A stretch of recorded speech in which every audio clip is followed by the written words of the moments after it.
روزہ داروں کے لیے دریائی مچھلیاں تک دعائیں مغفرت کرتی ہیں اور افطار کے وقت تک کرتی رہتی ہیں۔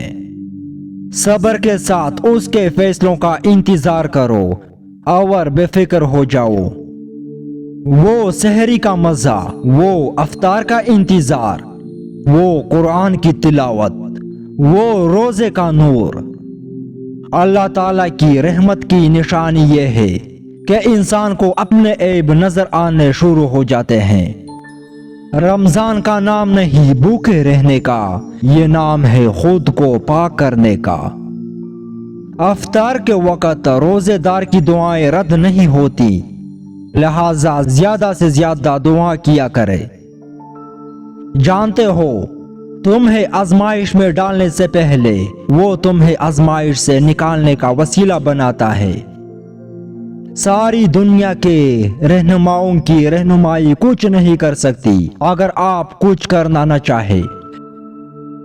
یہ ٹھنڈی ہوا نہیں، استقبال ہے رمضان کا، جس کی آمد سے پہلے تو دوزخ بھی ٹھنڈی ہو جاتی ہے۔ اس سے پہلے کہ مٹی کا بدن خاک بنے، باوضو ہو کر مسئلے پر جوانی رکھ دو۔ تم کسی کا کچھ مت بگاڑو، اللہ تمہارا کچھ بگڑنے نہیں دے گا۔ نمازیوں کا اب سیلاب آنے والا ہے، پتہ چلا ہے کہ رمضان آنے والا ہے۔ اب مسجدوں کا دائرہ ذرا بڑا کر دو، بس ایک موقع مسلمان آنے والا ہے۔ زندگی کو رمضان جیسا بنا لو تو موت عید جیسی ہوگی۔ دنیا جس بھوک پیاس سے ڈرتی ہے، میرے اللہ نے اس کو عبادت بنا دیا۔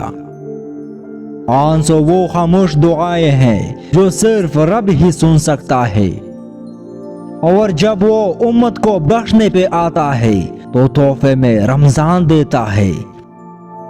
رسول اللہ صلی اللہ علیہ وسلم نے ارشاد فرمایا، جس نے رمضان کے روزے کو فرض سمجھ کر ثواب کی امید سے رکھا وہ بخشا گیا۔